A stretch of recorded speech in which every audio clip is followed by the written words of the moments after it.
For context, I am 16 years old and come from a poor single-mother household with 2 younger siblings. Let's call them Davion, who is 13 years old, and Jada, who is 11 years old. Jada and Davion are very irresponsible and destructive, with Davion being more so than Jada. The worst part about this is that they don't care because they know our mother will defend them and make my belongings the scapegoat. For example, we recently lived in a poor quality apartment where everyone slept on air mattresses. My mother had one for herself and her boyfriend at the time. I had my own, and my siblings had to share one air mattress. We went through at least 4 air mattresses because my siblings kept putting holes in theirs. Each time I had to share mine, which was very aggravating and frustrating. I don't care how cold it sounds, they should have had to sleep on the floor. I guarantee that would have taught them to be more responsible. However, this kept happening until Davion and Jada put a hole in my air mattress, and my mom's boyfriend gave me one of his that he stored at his parents' house. During that time, my mother bought new air mattresses for Davion and Jada, and as you can probably guess, the same thing happened. They punctured both mine and the mattress that my mom's boyfriend gave me. This really pissed me off, so I confronted my mom about it. She said, "You need to stop being so damn selfish and stop always thinking about yourself. I'm not letting my kids sleep on the floor." Of course, this was the answer I was expecting, so I didn't press the issue. Fast forward to now, we live in a much better apartment and my mom is doing better financially. Other than that, everything is still the same. Recently, Davion broke my mother's TV, and instead of punishing him, she took their TV and put it in her room. She told me that I would have to let him and my sister use my TV whenever they wanted to. That was my final straw. I told her, "No, ma'am, I'm not doing that, and they can sit and stare at the wall for all I care. You always make me share what I have because they can't take care of anything you give them." As expected, she gave me the usual, "You're so selfish and self-centered" lecture, and she sprinkled in the, "I bought it so it's mine." I said, "Okay then, take the TV and I'll get my own." And that's exactly what I did. It seemed to have angered my mom even more with her saying, "You just think you're better than everybody." I said, "Nah, I'm just better than your other 2 kids." That cut her deep. I could tell from the look she gave me and how angrily she yelled at me afterward, but I didn't care. It felt good to say, and I got a brand new TV, so it's a win-win for me. Hopefully, now she'll make my siblings be responsible because she knows my belongings are off the table. Comments. Comment 1. Your belongings are not safe until you are out of your mother's control. Please work towards your future so that you can become independent of her. I don't know where you are, but you need to start planning how to do well for yourself. Think about how to get qualifications that will allow you to earn good money. Where I live, there are work and study programs that allow people to get jobs but pay you a little while you study. Is there anything like that where you are? I don't know how you bought the TV, but it would be worthwhile getting a part-time job when you can if you don't already have one. I don't know what the law is like where you are, but if you can open a bank account that your mother cannot access, I'd do that. Good luck, OP, not the idiot. Comment 2. Not the idiot. You should eventually honestly start getting your own things and stop using what she gives you. Even though she's your mother, I'm the eldest of the family too, and always had to put up with sacrifices. But here's the thing about my family. If one of us made a mistake, all of us were punished simultaneously. Then again, I was the type of sister who would shield my brothers from punishment, the protective kind. I had to sacrifice many things, and honestly, I don't regret it. But you have every right to protect what's yours. If you have a room, I suggest that you get a lock, and whenever you're out of the house, take the key with you so no one can come in. Comment 3. Not the idiot. Do not rely on your mother for anything. If she pays for your phone contract, you can get a cheap pay-as-you-go phone from most supermarkets. There will be contract sales on Black Friday and Cyber Monday for a decent phone with a cheap contract. Make sure she can't access your bank account. In the UK, you can go to a building society such as NatWest and open an account without parental consent or them being able to access it. I'm sorry you have to deal with this, OP. Now, For the next story. So I, 25-year-old male, and my girlfriend, 25-year-old female, let's call her Alexa, have been together for 3 years. A few days ago, it was her brother's, George, wedding, and we attended. Us and a few of our friends were at the same table, later at the venue. Turns out my girlfriend's half-sister, 26-year-old female, let's call her R, was invited and was assigned at the same table as me and my girlfriend. I have to note that R is my mother-in-law's daughter she had right before she had Alexa, and then completely abandoned R with her dad to live her life with Alexa's dad. They hadn't found out about R's existence until mother-in-law confessed to George that she had a daughter before them.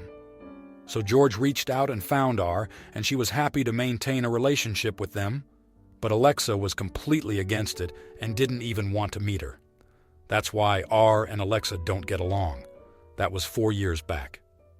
I also have to say that I have met R, and we got along well. Since R didn't know anyone else at the wedding, George put her at the same table as me and Alexa and our friends. The second Alexa saw her, her mood changed. She kept throwing little innocent insults at her and then said she was just joking. R didn't really seem to mind until Alexa said, "So, R, how's your dad?" I almost lost it then. R's dad passed when she was 15 and everyone knew. R didn't say anything but just looked at her with an almost pitiful look. She then excused herself and went to get a drink. I turn to Alexa and tell her that if she doesn't stop being cruel and apologizes, I will leave her right there and then. Alexa got defensive, saying that I'm defending R because I'm attracted to her and that I want to give her a pity F at CK because she's the poor orphan. She said all that in front of everyone. I ignored her for the rest of the night, and when it was time to leave, I left her at home and went to sleep at my house. Aita? Sorry for bad English. I was never good at essays. Edit. When I said I would leave her, I didn't mean break up. I meant leave the venue and leave her without a ride home.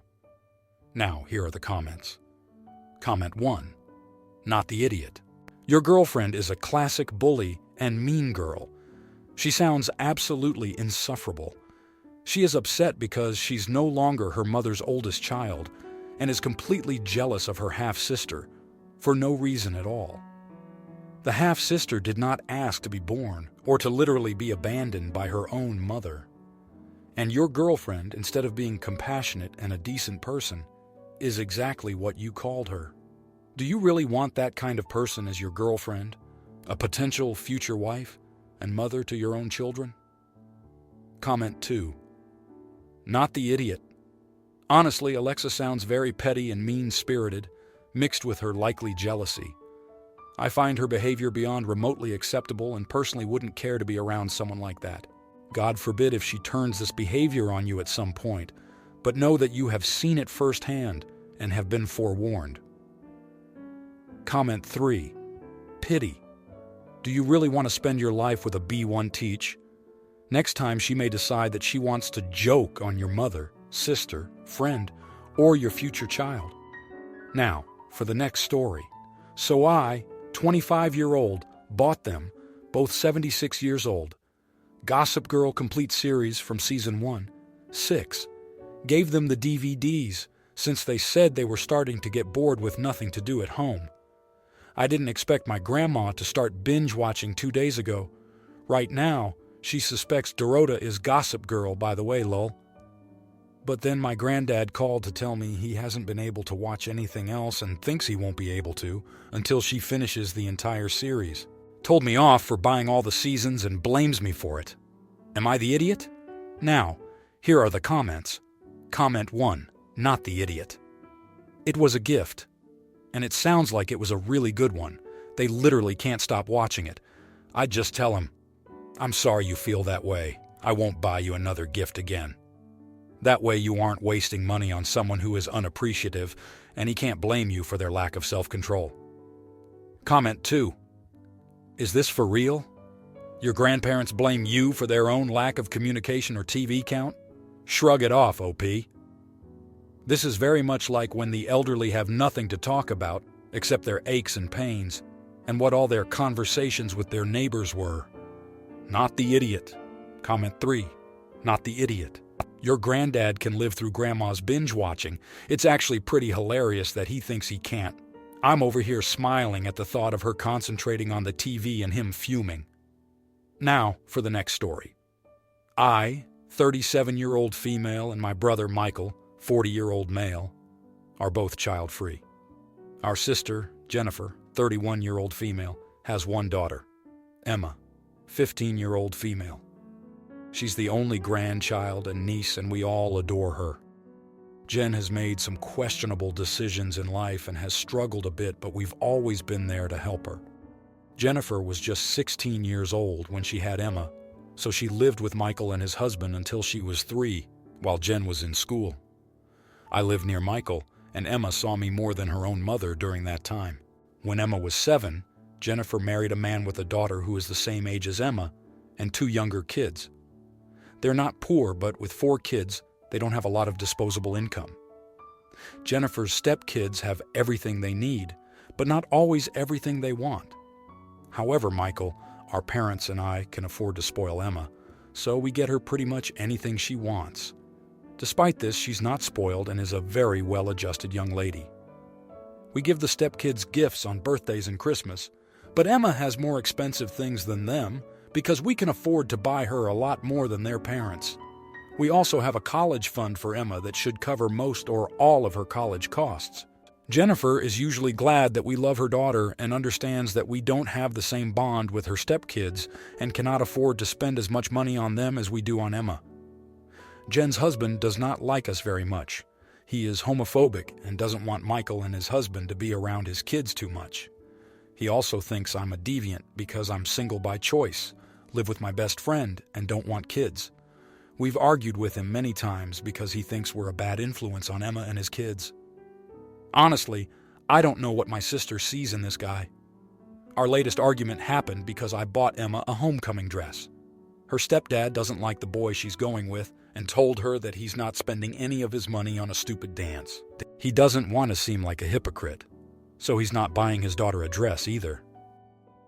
The dress cost about $500, including accessories.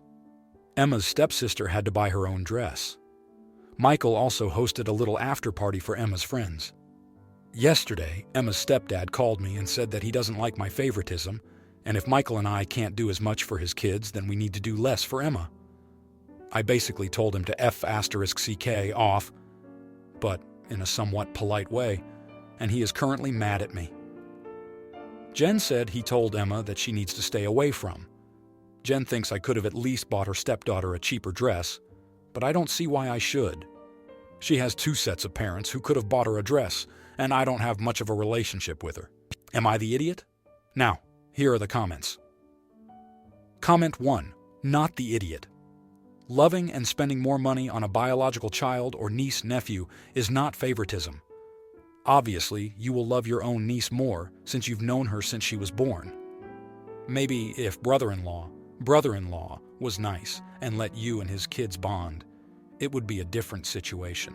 But he has no right to tell you to spend money on his daughter or spend less on your niece. Comment 2. Not the idiot. Stepdad doesn't get it both ways.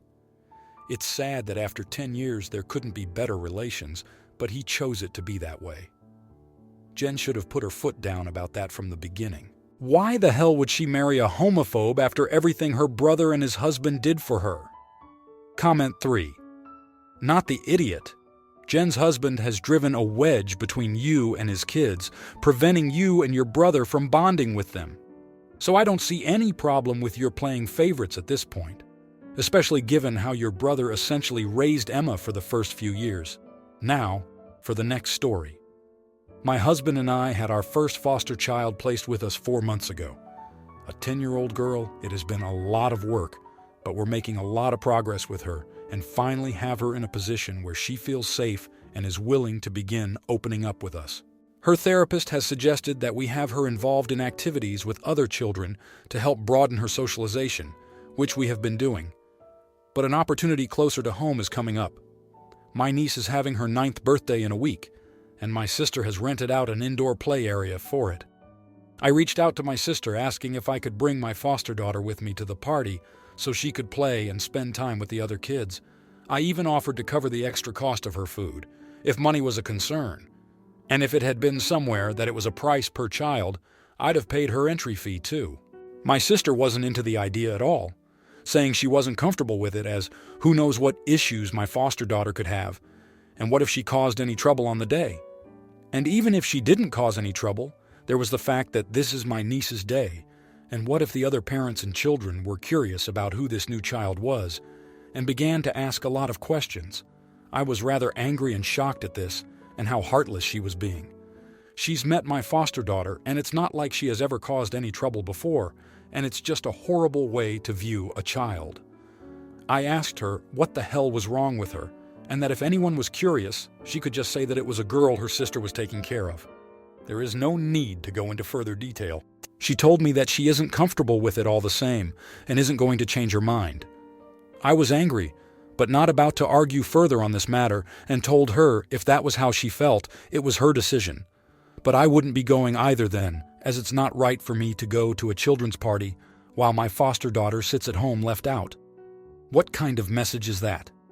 I told her I'd call my niece on the day of her birthday and of course send a gift around, but that I'd just tell her I was too busy to attend. My sister is angry with me over this as I've never missed a single birthday for my niece, and I'm very close to her. She feels that this will really upset her daughter, and she doesn't get why I can't just not tell my foster daughter where I'm going. I honestly am conflicted over this and feel horrible that it will upset my niece, but I don't want to lie as we're trying to build a foundation of trust and respect with our foster daughter. Is it wrong of me to not even do a flyby visit to say hello? Edit. I should clarify that while my niece's friends are going, it is also relatives and children within the family attending. Now here are the comments. Comment 1. No idiots here. You're not an AH for not wanting to make your foster daughter feel bad by going to a party she is excluded from. Your sister isn't an AH for wanting her daughter's party to be about her daughter. Her concerns have some validity. Her daughter doesn't know yours well and shouldn't be forced to invite her. There also is a chance that focus will be on your foster daughter and not on the birthday girl. If it's a tight-knit group of parents who all know each other, and suddenly you show up with a kid, there will be questions. If sis doesn't want her daughter's party to be the venue where all those questions come up, then that's valid. Comment 2. If your sister has not met the child yet, I can understand why she would not want her to attend the party. After all, this should be your niece's special day. I also think it would be good for your foster child if she is eased into the family, maybe at a less hyped event. But I do hope your sister will come around to meeting your foster child soon and welcoming her into the family. A foster child is as much part of the family as a biological child, and this attitude of what will everybody say is unacceptable, not the idiot. Comment 3. Why don't you invite your niece in the next few days to go get ice cream or go to the movies with your foster daughter, as an apology for being too busy to go to her birthday party, since your sister's being difficult about the party? But no, I wouldn't go to the party and leave the foster girl at home. And if your sister just won't let a non-party get-together happen with your foster daughter and your niece, well, you can limit your contact with your sister, and sadly, your niece too. Not the idiot. If you like this video, you'll probably like these too. Also, while you're here, please consider subscribing. It's your support that keeps this channel alive and allows me to make better and longer videos. Have a great day.